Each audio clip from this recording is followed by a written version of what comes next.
Hello साथियों, पिछले video मैंने जी भारत के जो है वायसराय के बारे में चर्चा किया हूँ। जैसे इसका अंतिम हम देखते हैं लॉर्ड लैंसडाउन के बारे में, और अगला हम देखते हैं इसके बाद जो है हमारा लॉर्ड एल्गिन। तो लॉर्ड एल्गिन यानी भारत का जो वायसराय था, इनके समय में क्या क्या हुआ था वो हम देखेंगे। 1894 से लेकर जो है 1800 जो है 99 तक इनका कार्यकाल था भारत देश का। सबसे पहले देखते हैं इनके समय में क्या हुआ था। बहुत बड़ा एक प्रमुख समस्या था उत्तर पश्चिम भारत में, यानी उत्तर पश्चिम भारत में जो है एक चित्राल और एक अफरीदियों की समस्या सबसे बड़ी उभर कर समस्या आई थी। तो इस समस्या में हम देखते हैं कि चित्राल शासक की जब मृत्यु हो गई तो वहाँ का उत्तराधिकार का युद्ध शुरू हो गया था। वहाँ जो उत्तराधिकार में जो युद्ध शुरू हुई, तो इसी बीच में जो है अंग्रेजों ने जो है मौके का फायदा उठाया और चित्राल को जो है अपने अधिकार में कर लिया।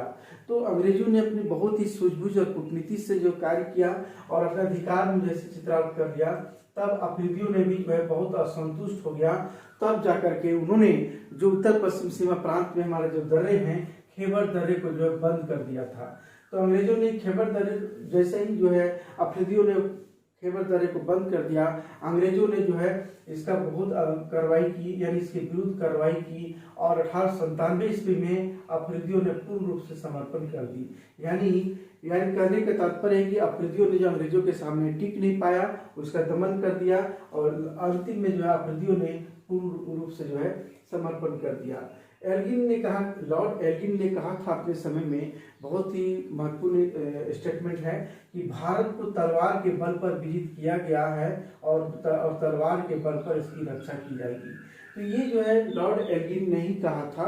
अब हम देखते हैं इसके बाद लॉर्ड कर्जन के बारे में, कि लॉर्ड, क्योंकि मुख्य बिंदु पर हम चर्चा कर रहे हैं, क्योंकि इससे जो है प्रश्न पूछे जाते हैं। लॉर्ड कर्जन 1899 से लेकर 1905 ईस्वी तक इनका शासनकाल रहा, और हम यह देखते हैं कि लॉर्ड कर्जन ने अपने समय में क्या क्या महत्वपूर्ण कार्य किए हैं, इनके बारे में देखते हैं।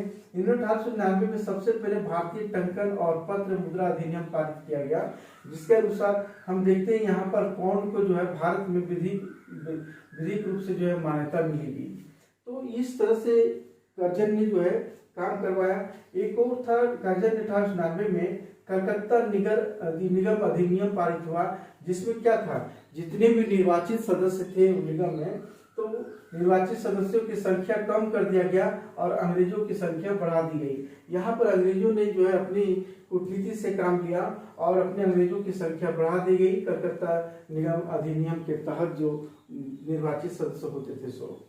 इसके बाद देखते हैं 1899 में 1900 के बीच में एक पश्चिम और दक्षिण भारत में अकाल पड़ा था, और तब इनके समय में जो अकाल पड़ा था, तो उनके समय में जो है सर एंटोनी मैकडोनाल्ड की अध्यक्षता में अकाल आयोग की स्थापना की गई थी। याद रखेंगे, सर एंटोनी मैकडोनाल्ड जो है अकाल आयोग का जो है आयोग का गठन किया था, तो किसके, लॉर्ड कर्जन के समय में। तो 1900 ईस्वी में पंजाब भूमि अनाक्रमण अधिनियम पारित किया गया, जिसके तहत क्या था, कृषकों के, यानी जो कृषक थे, गैर कृषकों के हस्तांतरण में रोक लगा दी गई। यानी जो गैर कृषक थे उस पर हस्तांतरण ना हो, इसके लिए जो है पंजाब भूमि अनाक्रमण अधिनियम जो है पारित किया गया था। इसके बाद हम देखते हैं 1901 में सर कोलिन स्कॉट मॉनस्क्रिप्ट की अध्यक्षता में सिंचाई आयोग की गठन किया गया। बहुत इंपॉर्टेंट है कि सिंचाई आयोग का गठन जो है लॉर्ड कर्जन के समय में सर कोलिन स्कॉट मॉनस्क्रिप्ट की अध्यक्षता में किया गया था।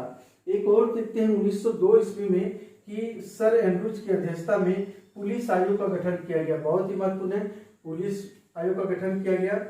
1902 में ही जो है सर टॉमस रेली की अध्यक्षता में विश्वविद्यालय आयोग का गठन किया गया। ये भी बहुत ही महत्वपूर्ण है कि विश्वविद्यालय का जो है टॉमस रेले की अध्यक्षता में जो है आयोग की गठन किया गया था। इसी के आधार पर जो है भारतीय विश्वविद्यालय अधिनियम भी 1904 में पारित हुआ था, तो 1904 में। और इसी तरह 1904 में एक प्राचीन स्मारक परिरक्षण अधिनियम पारित किया गया, यानी जितने भी प्राचीन स्मारक है, टूटे फूटे जितने भी है, उसकी परिरक्षण एक अधिनियम पारित किया गया, जो एक सरकारी संरक्षण में रह सके।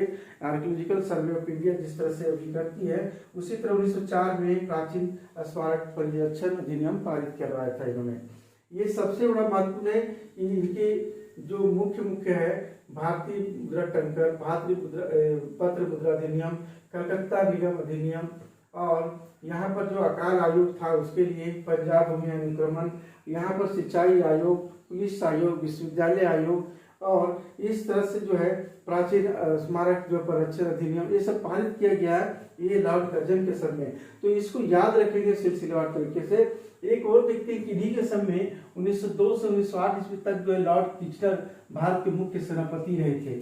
यानी भारत के जो मुख्य सेनापति थे इन्हीं की अध्यक्षता में सेना का पुनर्गठन किया गया था, और इन्होंने दो जो है सेना का कमान बनाया था, दो कमान बनाया था, एक उत्तरी कमान, एक दक्षिणी कमान बनाया था।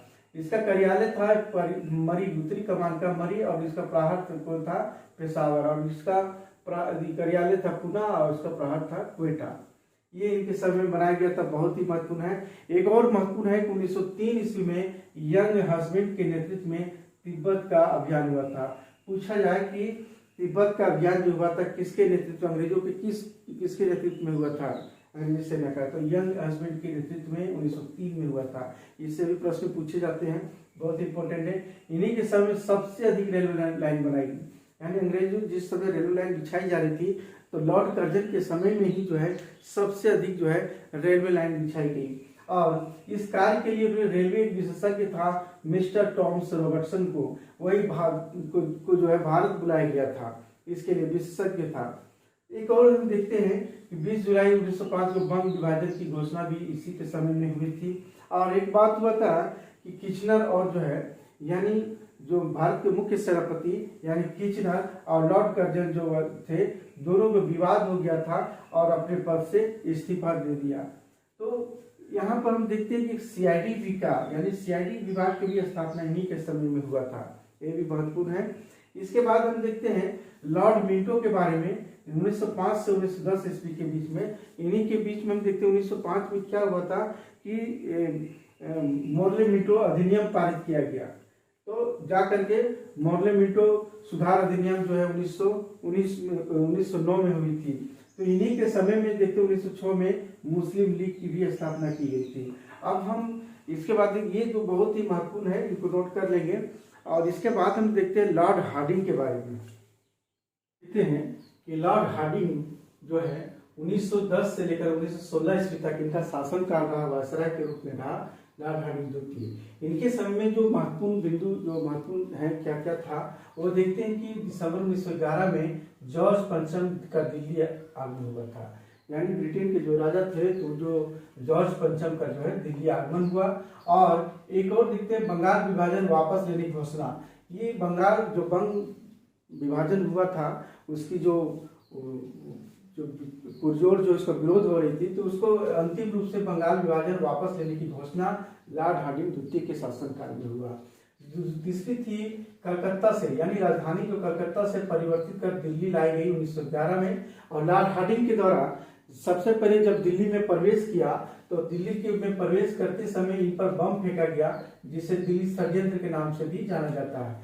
ये दिल्ली षड्यंत्र के नाम से भी बहुत ही महत्वपूर्ण है कि दिल्ली षड्यंत्र क्या था कि लॉर्ड हार्डिंग जब दिल्ली में प्रवेश किया तो उस पर बम फेंका गया, इसलिए दिल्ली षड्यंत्र के नाम से जाना जाता है। इसके बाद जो इन्हीं के सन 1914 में प्रथम विश्व युद्ध शुरू हुआ। तो आप लोग सब लोग जानते होंगे कि प्रथम विश्व 1914 में प्रारंभ हुई थी। तो इन्हीं लॉर्ड हार्डिंग का शासनकाल, इनका डेट याद रखेंगे तो आप लोग ऑटोमेटिक बहुत सारे से याद हो जाएंगे कि क्या क्या हुआ था इनके समय में। इन्हीं के समय में बाल गंगाधर तिलक और एनी बेसेंट के द्वारा होम रूल आंदोलन की शुरुआत की गई थी। और एक और था कि लॉर्ड हार्डिंग को जो है भारत में जो बनारस हिंदू विश्वविद्यालय है उसका चांसलर भी बनाया गया था। ये जो है लॉर्ड हार्डिंग के समय में मुख्य बिंदु था। इसके बाद हम देखते हैं लॉर्ड चेम्सफोर्ड, ये 1916 से 1921 ईस्वी के बीच में इसका शासनकाल रहा। लेकिन इन्हीं के समय में एक देखते महत्वपूर्ण जो था रोल्ट एक्ट आया था, जो जलियांवाला बाग हत्याकांड 1913 को हुआ था। तो इन्हीं समय हुआ था। भारत सरकार अधिनियम 1919 यानी मॉन्टेग्यू चेम्सफोर्ड अधिनियम जो है आया था, इन्हीं के समय में आया था। और ये देखते हैं 1917 ईस्वी में शिक्षा के क्षेत्र में सैंडलर आयोग का गठन किया गया था। यहाँ 1917 में जो है सैंडलर आयोग शिक्षा के क्षेत्र में लाया था। एक और देखते हैं खिलाफत आंदोलन और असहयोग आंदोलन, ये दोनों शुरू किया गया था, यानी लॉर्ड चैम्सफोर्ड के शासनकाल में किया गया था।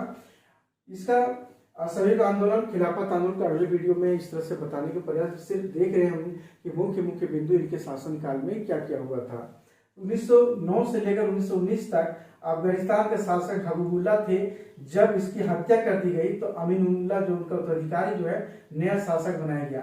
अब अंग्रेजों ने क्या किया था कि अमीनुल्लाह और अंग्रेजों के बीच में एक संधि हुई, यानी संधि किया, और संधि क्या कि अफगानिस्तान को जो है विदेशी मामलों में स्वतंत्रता मैंने इसका परिणाम स्वरूप यही हुआ कि विदेशी मामलों में उसे स्वतंत्रता मिल गई। तो इस तरह से अंग्रेजों ने किया था अफगानिस्तान के साथ। 1920 में एक महत्वपूर्ण घटना क्या था कि all India trade union Congress, all India trade union Congress AITUC की स्थापना हुई थी, जिसका प्रथम अध्यक्ष जो था, बहुत ही फेमस हमारा जो था, वह नाम था उसका प्रथम अध्यक्ष लाला लाजपत राय। यही थे all India trade union Congress की जो है प्रथम अध्यक्ष के रूप में थे। याद रखेंगे, प्रश्न पूछे जाते हैं यहाँ से भी।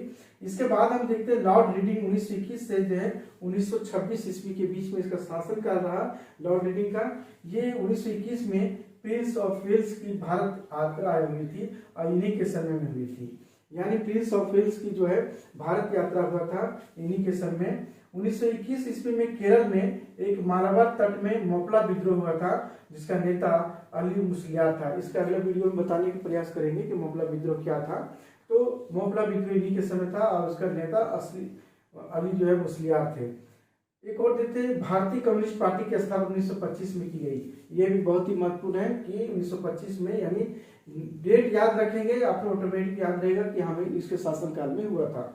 दिसंबर 1925 में आर्य समाजी यानी स्वामी श्रद्धानंद इन्हीं के समय उभर कर सामने आया था।